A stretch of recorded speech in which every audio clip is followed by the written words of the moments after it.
ഹസീന മോളെ. ആ പറഞ്ഞോ ഉമ്മ. നീ പഠിക്കുവാണോ? ഇല്ല ഉമ്മ, ഞാൻ വെറുതെ മാഗസിൻ നോക്കുമായിരുന്നു. നിന്നോട് എനിക്കൊരു കാര്യം പറയാനുണ്ടായിരുന്നു. എന്താ ഉമ്മ, പറയൂ, എന്താ കാര്യം? ഇന്നലെ ഹുസൈന്റെ മോൻ വീട്ടിലേക്ക് വന്നപ്പോ ഒരു ഫോട്ടോ കൊടുത്തിട്ട് പോയി. പേര് അഹിൽ ഖാൻ. ദുബായിലാണത്രേ. ഈയിടെ 2 കാറ് വാങ്ങിയതേ ഉള്ളൂ. നല്ല കാശുകാരാണത്രേ. ഈ ആലോചന വിടണ്ടാന്ന് നിന്റെ ഉമ്മൊക്കെ പറഞ്ഞോണ്ടിരിക്കുവായിരുന്നു. നിക്കാഹിന് ശേഷം ദുബൈയിലേക്ക് പോവേണ്ടി വരൂ ഉമ്മ? അതെ മോളെ, ഒരു ധൃതിയില്ല. നന്നായി ആലോചിച്ച് പറഞ്ഞാ മതി. കഴിച്ചോ?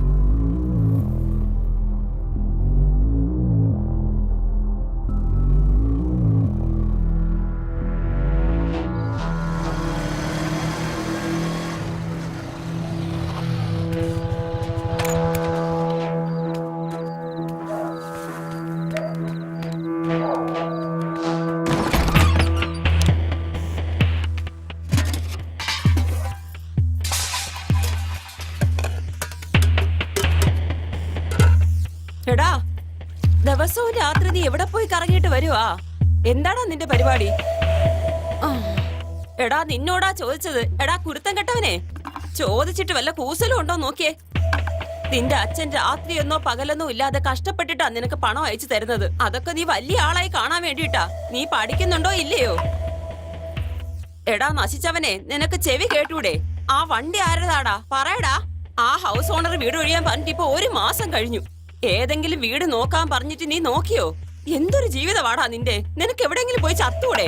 അതോടെ ശല്യം തീരും. നീ എന്റെ വയറ്റിൽ വന്ന് പിറന്നല്ലോടാ. പോയി ചത്തൂടെ നിനക്ക്?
എടാ റിസ്കാടാ, നീ ഒരു തവണ ആലോചിച്ചിട്ട് ചെയ്യേ.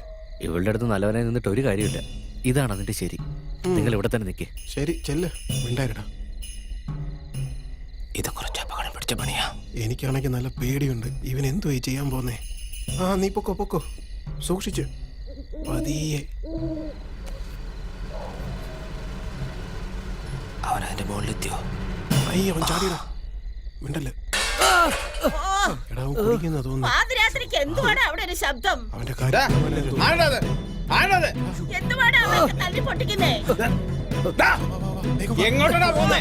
നീ എങ്ങോട്ടാ രക്ഷപ്പെടാൻ പോകുന്നേ? എപ്പോ ധൈര്യം ഉണ്ടായിട്ടാ നീ എന്റെ വീട്ടിൽ ശരിയാക്കി? അയ്യോ, ഓടിച്ചു. എടാ വേഗം ഓടാ, ഓട്. ഏതവനാടാ അത്? പാതിരാത്രിക്ക് ഇറങ്ങി പോലെ. ഓ, എന്തൊരു കഷ്ടമാന്ന് പറയണേ. മനുഷ്യനെ സ്വസ്ഥമായിട്ട് കിടന്ന് ഉറങ്ങാനും സമ്മതിക്കത്തില്ല. നാശങ്ങള്.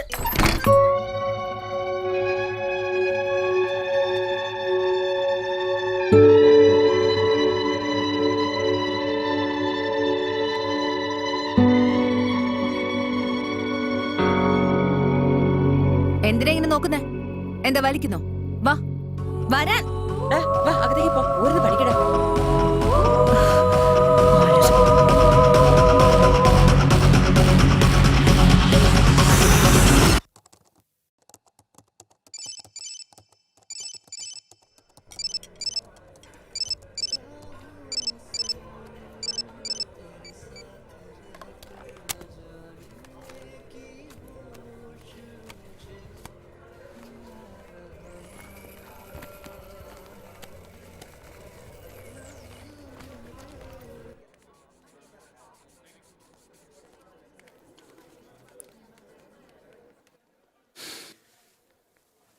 Hi. Hi.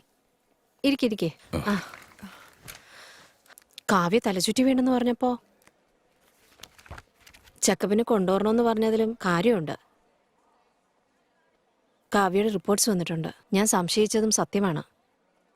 Acute lymphoblastic leukaemia, blood in bone marrow സംഭവിച്ചിരിക്കുന്നേ.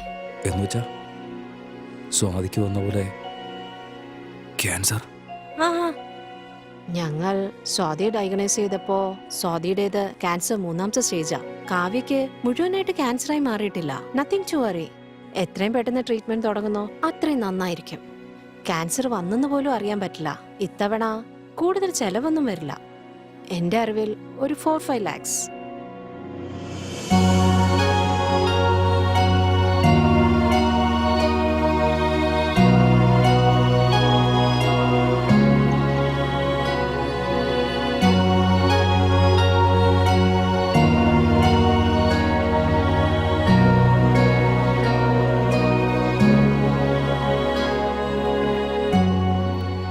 അച്ഛാ, ആ. ഇഞ്ചക്ഷൻ ഇല്ലല്ലോ അല്ലേ? ഇല്ല മോളെ, നമ്മുടെ കാവ്യ ഗുഡ് ഗേളായി. അതുകൊണ്ട് ഇഞ്ചക്ഷൻ വേണ്ടെന്ന് പറഞ്ഞു. താങ്ക് യു അച്ഛാ.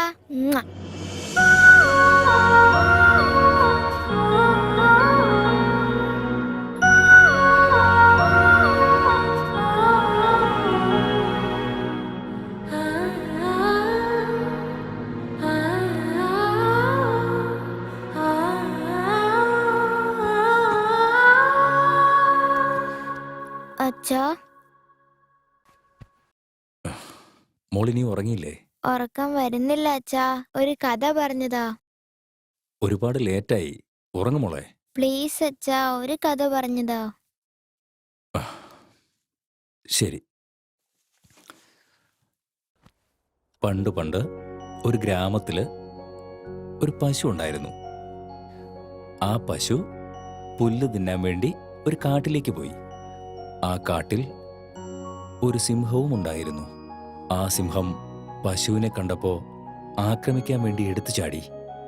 അപ്പോ പശു പറഞ്ഞു, സിംഹരാജാവേ, എന്നെ കൊല്ലരുത്. എനിക്കൊരു കൊച്ചു കുട്ടിയുണ്ട്. കുട്ടിക്ക് നന്നായി വിശക്കും. അതുകൊണ്ട് അതിന് പാല് കൊടുത്തിട്ട് വരാം.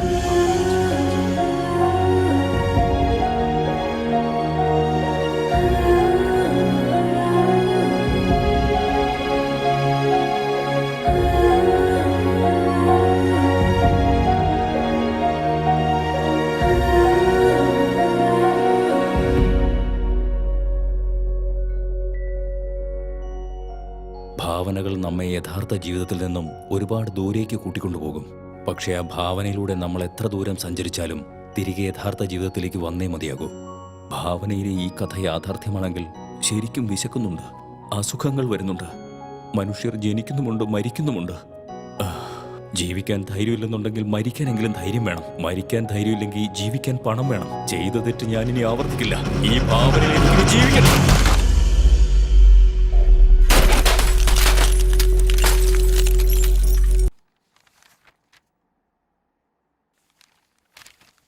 സോറി സാർ, നിങ്ങൾ പ്രൊവൈഡ് ചെയ്തിരിക്കുന്ന ഈ ഡോക്യുമെന്റ്സ് വെച്ച് പേഴ്സണൽ ലോൺ സാങ്ഷൻ ചെയ്യാൻ പറ്റില്ല. സാറിന്റെ പ്രോപ്പർട്ടി ഓൾറെഡി ലോണിലാണ്. മാത്രമല്ല സാറിന് ജോലിയില്ല. അതുകൊണ്ട് ലോൺ തരാൻ പറ്റില്ല. Sorry again.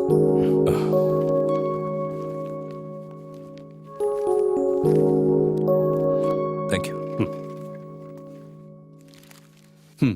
പറടാ, കണ്ടിട്ട് കുറെ കാലമായല്ലോ. എന്തൊക്കെയുണ്ട് വിശേഷം? ആവശ്യമുള്ളപ്പോഴേ അന്വേഷിച്ചു വരുമെന്ന് വിചാരിച്ച് തെറ്റിദ്ധരിക്കരുത്. ഒരു 5 ലക്ഷം രൂപ അർജന്റായിട്ട് എനിക്ക് ആവശ്യമുണ്ട്. 5 ലക്ഷം? 5 ലക്ഷത്തിന്റെ ആവശ്യം എന്താ നിനക്കിപ്പോ? മോൾക്ക് രവി, ഒരു മിനിറ്റ് ഒന്നിങ്ങി വന്നേ. എടാ, ഒരു മിനിറ്റ്, ഞാൻ പോയിട്ട് ഇപ്പൊ വന്നേക്കാം.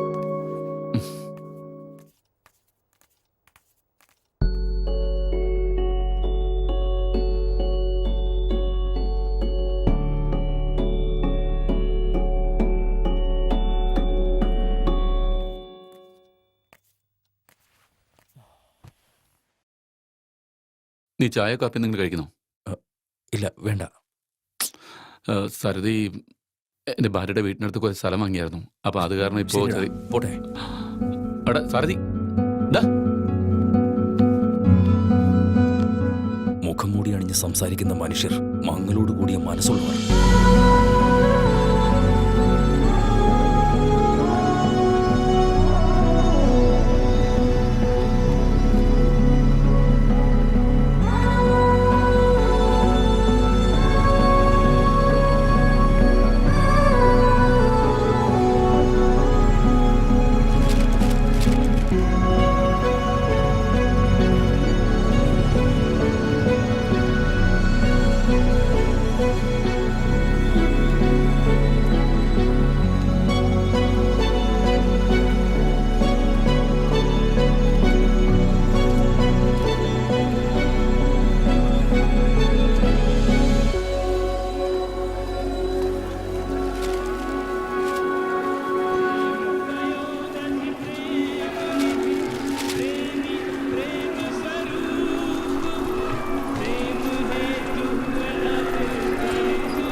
സ്വധർമ്മേ നിദാനം ശ്രേയ പരധർമ്മോ ഭയാവഹ.